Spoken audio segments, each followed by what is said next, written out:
요구사항 모델링에 대해서 계속 설명을 해보도록 할게요. 우리는 모델링이 무엇인지에 대한 개념을 설명을 하고 그 다음에 UML, Unified Modeling Language에 대해서 알아보았습니다. 이번 시간에는 정적 모델링과 동적 모델링에 대해서 한번 알아보도록 하겠습니다.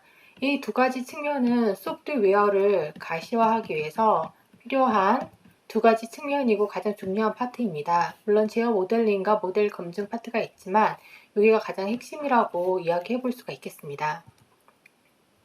그러면 먼저 정적 모델링에 대해서 알아보도록 할게요. 정적 모델링이라고 하는 것은 객체들의 공통 구조나 동작을 추상화시킨 것이라고 되어 있습니다.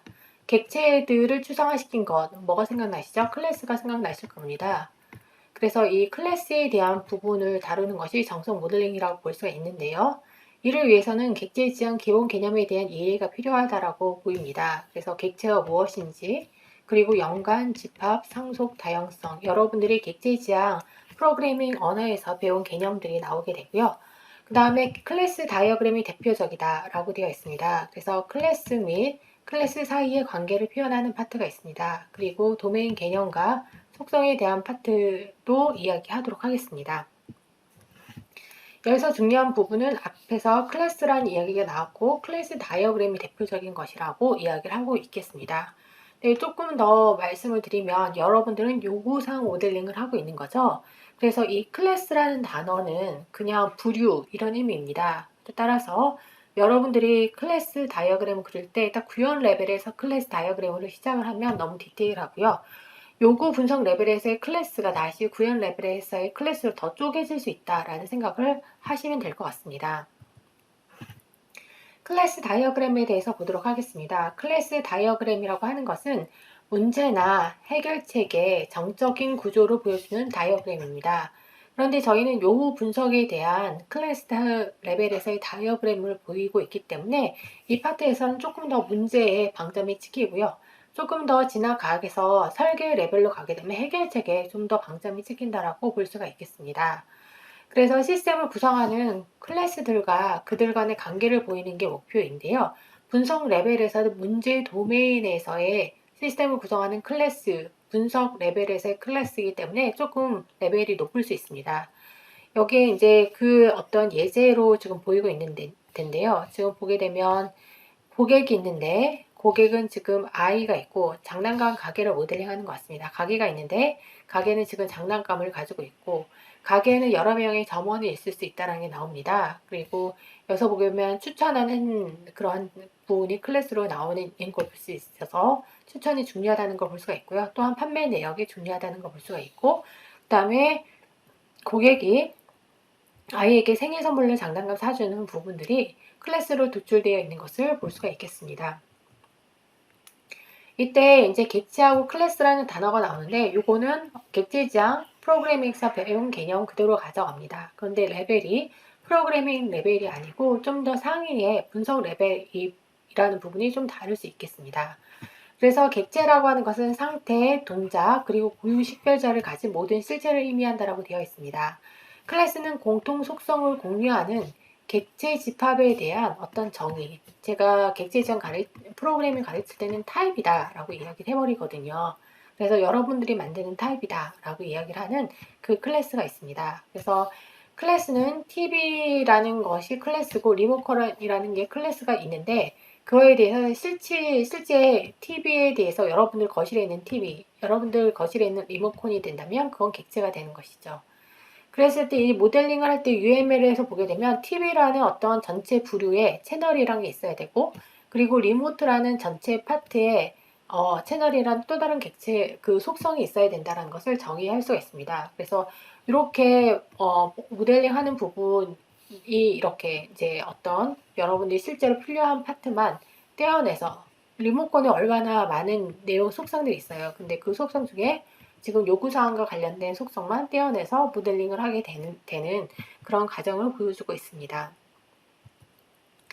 캡슐화에 대해서도 이야기해 보도록 할게요. 그래서 캡슐화라고 하는 것은 객체의 속성 부분과 오퍼레이션 부분을 하나로 모아서 단위화하는 것을 이야기합니다. 그래서 여러분들이 이렇게 클래스라는 개념을 가지고 데이터 멤버와 메소드를 같이 하나의 블록 안에 두었던 부분이 기억이 나실 거고, 이거 자체가 캡슐화, 인캡슐레이션이라고 볼 수가 있겠습니다. 그래서 여기 클래스 전체가 있고 변수가 있는데 사실 변수는 잘 안 보이는 거죠. 변수는 보통 우리가 프라이빗으로 선언하라고 이야기를 하고 있습니다. 그리고 메소드가 이제 그 변수에 접근하는 인터페이스가 되는 거죠. 그래서 메소드들은 우리가 퍼블릭으로 기본 단위 정의가 되도록 되어 있습니다. 그러면 메소드를 통해서 변수에 접근을 하기 때문에 우리는 그것을 변수가 캡슐화 되었다라고 이야기를 하는 것이죠. 연관에 대한 건 관계를 이야기합니다. 그래서 서비스를 제공하는 객체와 서비스를 요청하는 객체가 상호작용하는 관계라고 이야기를 되어 있고요. 이때는 가시성이 중요한데 외부에 있는 객체의 접근 가능성이 중요한 거라고 볼 수가 있겠습니다. 즉 커스터머가 어카운트를 지금 소유하고 있죠. 그리고 보게 되면 스튜던트가 코र्스를 지금 등록을 하고 있고, 그리고 코र्스는 프로페서가 가르치는 관계를 가지고 있습니다. 그래서 이렇게 됐을 때 이렇게 어떤 방향성이 없는 실선으로 끈 이 파트를 연관의 관계, 그러니까 어소시에이션 관계라고 이야기를 하게 됩니다. 다음은 상속입니다. 상속이라고 하는 것은 일반화된 클래스가 갖는 속성과 연산을 하위 개념으로 구체화된 클래스가 그대로 물려받는 것으로서 여러분들이 객지지형 언어를 배웠으면 이미 알고 있는 개념이 되겠죠. 그래서 지금 employee라는 클래스가 있고 거기에 대해서 합의에 특화된 어떤 클래스 매니저가 있는데 이 매니저는 employee, 직원이 갖는 객체의 모든 속성, 네임, 포지션, 셀러리, 폰을 매니저에서도 다 가지고 있다라고 가정을 하게 된다는 것을 알고 있습니다. 또한 매니저에는 추가적인 어떤 매니지하는 그런 함수가 있는데 그거 외에도 promote, increase salary, change 폰과 같은 이 모든 것들이 하나의 오퍼레이션으로 작동을 할 수 있는 곳이라고 볼 수가 있겠습니다. 다양성이라는 것은 같은 이름의 메시지가 다른 행동을 하게 하는 것, 같은 이름의 메시지를 다른 객체 또는 서브 클래스에 호출할 수 있는 특징을 이야기한다라고 되어 있습니다. 그래서 여기서 폴리곤이라고 다양성이라고 할 수 있겠죠. 그래서 다각형의 어떤 형태가 있는데 거기에 대해서 서클이 있을 수도 있고 렉탱글이 있을 수 있을 때 거기에 대해서 면적을 구하는 식은 두 개가 서로 다릅니다. 이렇게 다를 때에 폴리곤으로 선언이 돼서 이 폴리곤을 해서 get area를 했을 때 이게 이 아래 실제로 인스턴스가 서클이냐 렉탱글이냐에 따라서 다르게 작동하는 부분도 객체의 부재형 프로그래밍을 공부하셨으면 이미 알고 있는 상황이라고 볼 수가 있겠습니다. 클래스의 표현을 한번 보게 되면 클래스의 심볼은 먼저 3개로 나눕니다. 3개로 나눈다는 건 박스가 3개라는 거죠. 이렇게 있고 박스가 이렇게 3개가 있어서 3개의 부분으로 나눕니다. 첫 번째 부분, 두 번째 부분, 세 번째 부분이고요. 클래스 이름, 여기는 이름이 들어가는 거고요. 두 번째는 클래스의 속성, 그리고 세 번째는 오퍼레이션을 적는 형태로 클래스를 표현을 하게 됩니다. 추상 클래스는 이탈릭체를 쓰고요. 인터페이스 클래스에는 이름 위에 꺽쇠로 이렇게 해서 인터페이스를 추가를 하게 됩니다. 속성이라고 하는 것은 모든 필드가 객체가 가지는 모든 필드를 포함하고요. 오퍼레이션하고 메소드에서 아주 흔한 겟셋 메소드는 생략할 수 있다라고 말씀하고 있습니다. 그래서 모델링의 표현 수준은 맨 위는 가장 앱스트랙, 추상적이고 점점 모델링이 진행되면서 상세화될 수가 있습니다. 즉 여러분들이 은행 계좌, 뱅크 어카운트라는 클래스를 했다면 처음에 요구사항 모델링에서는 이 형태가 될 수 있는데요. 그 다음에 속성이 더 들어갈 수도 있고 혹은 오퍼레이션이 더 들어갈 수도 있습니다. 그리고 그게 한꺼번에 같이 있을 수도 있고요. 거기에 덧붙여서 각각의 타입 같은 것들이 이렇게 정의가 될 수가 있겠습니다. 그리고 이게 배열인지 아닌지 이런 것들도 정의가 되면서 각각의 타입이 상세화가 되는 것을 볼 수가 있습니다. 그래서 이 표현 수준이라고 하는 것은 여러분들이 처한 모델링 상황에서 가장 적절한 어떤 추상화 수준을 선택을 하시면 된다라고 볼 수가 있겠습니다. 관계의 표현에는 다양한 관계를 여러분들이 표현할 수 있습니다. 가장 기본은 아까 얘기했던 어소시에이션, 연관관계입니다. 근데 그 연관관계가 여러 개로 특화가 될 수 있거든요. 그게 뭐냐면 지금 보게 되면 상속관계가 될 수도 있고 의존관계가 될 수도 있고 구현관계가 될 수도 있습니다. 그래서 지금 이제 연관관계를 한번 보게 되면 여기 이제 하버, 항구가 있죠. 그리고 보트가 여기에 정박할 수가 있습니다. 그래서 이러한 연관관계를 가지고 있을 수 있고요. 여기에 대해서 두 번째로 의존 관계를 한번 보도록 하겠습니다. 보트는 지금 보게 되면 트레일러가 있습니다. 그래서 보트는 트레일러에 의존을 하고 있는 관계를 볼 수가 있겠습니다. 그리고 그 다음에 보게 되면 상속관계도 있습니다. 상속관계는 이렇게 흰 삼각형으로 표시를 해서 관계를 표기를 하고요. 이렇게 됐을 때 세일보트는 보트의 특수한 형태, 세일보트에 대해서 보트는 일반화 관계가 있습니다. 그래서 일반화 관계를 보여주는 거고요.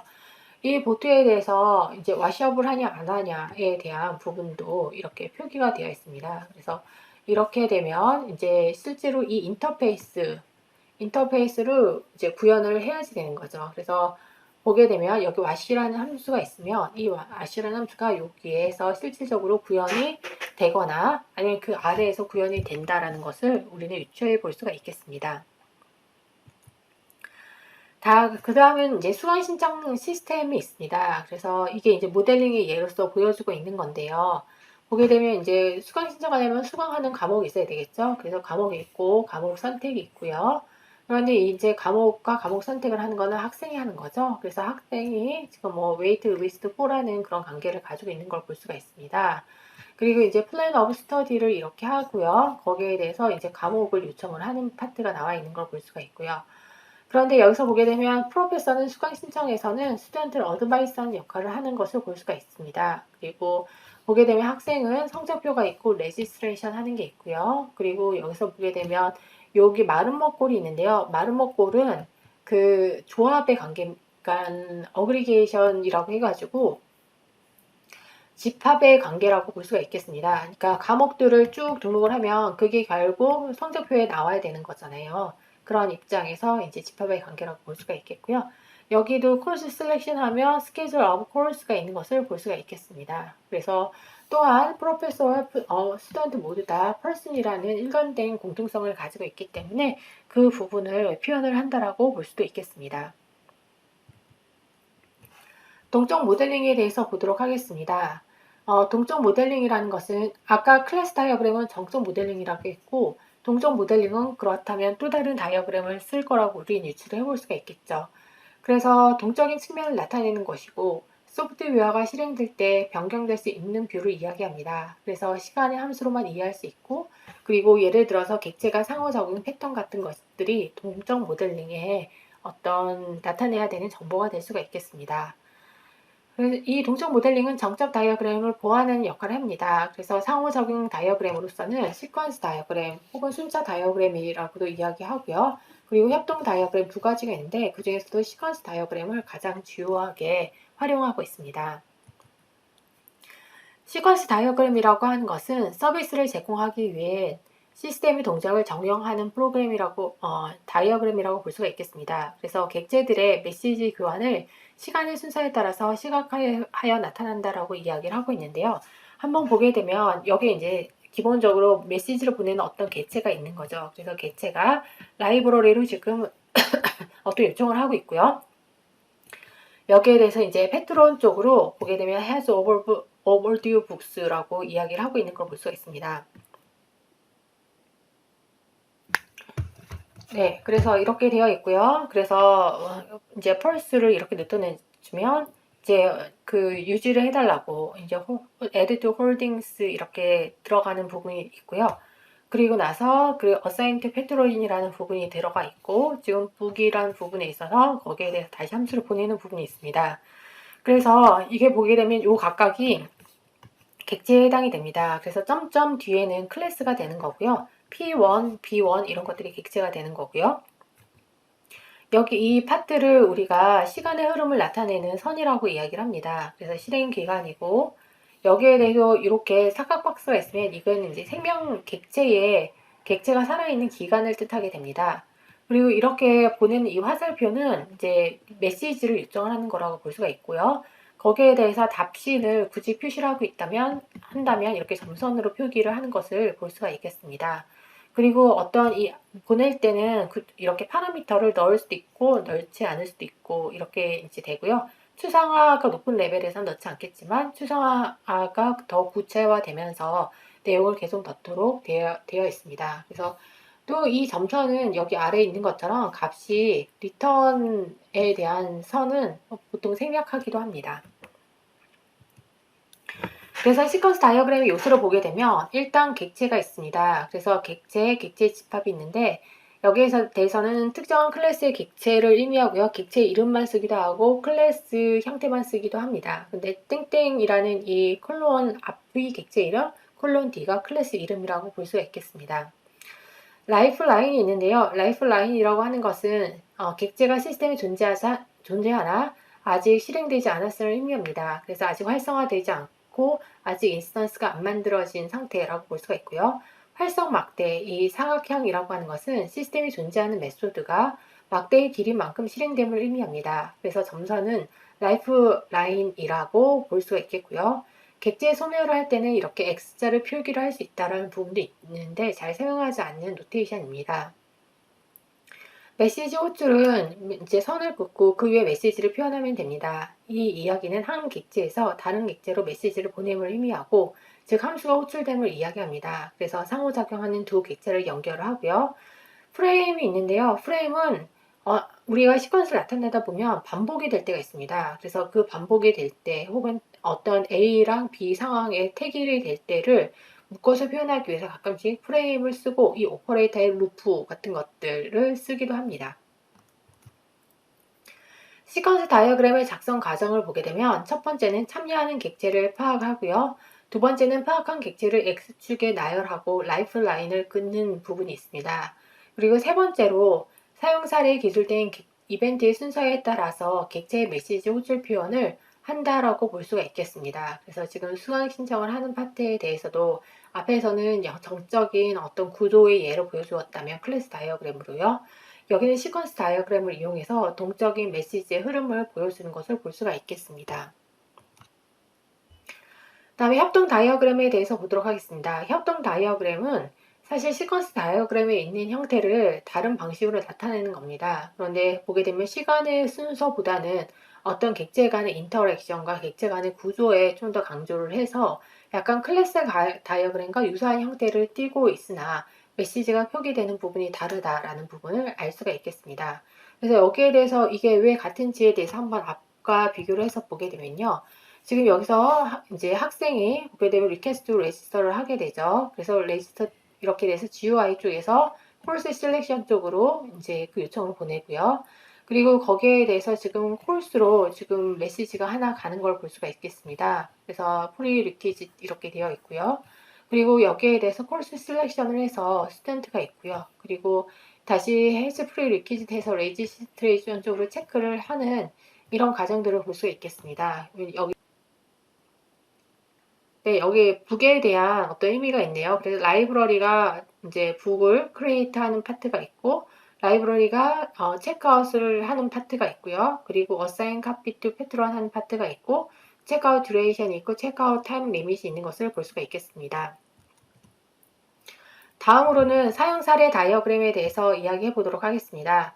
사용 사례 다이어그램은 시스템을 어떤 목적에서 사용하는지를 파악을 하는 것으로 지금 예를 보면 플레이 게임과 뷰 스코어, 컴퓨터 게임이 있는 걸 볼 수가 있습니다. 즉 이제 주사위 게임을 하는 데 있어서 사용자는 게임을 하고 점수를 조회하며 자신이 스스로 게임을 만들 목적으로 이제 사용을 하는 것을 볼 수가 있겠습니다. 그러면 여기서 이제 플레이 게임에 대해서 여러분들이 유즈케이스 기술서를 썼다라고 가정을 합니다. 그래서 지금 플레이 게임이 있고 주 액터가 플레이가 게임을 하기 위해서 시스템을 사용을 하고요. 사후 조건은 플레이어의 스코어가 기록이 됩니다. 그러면 이제 기본 흐름을 보게 되면 재밌는 점이 플레이어는 자신의 이름을 입력하여 게임을 시작하고 거기에 대해서 시스템의 반응으로서 주사위 2개를 준비하고 하나는 플레이어가 사용할 주사위고 또 하나는 알파 다이스가 사용할 주사위고요. 플레이가 주사위를 던지고 시스템은 주사위 숫자만큼 칸을 이동하고요.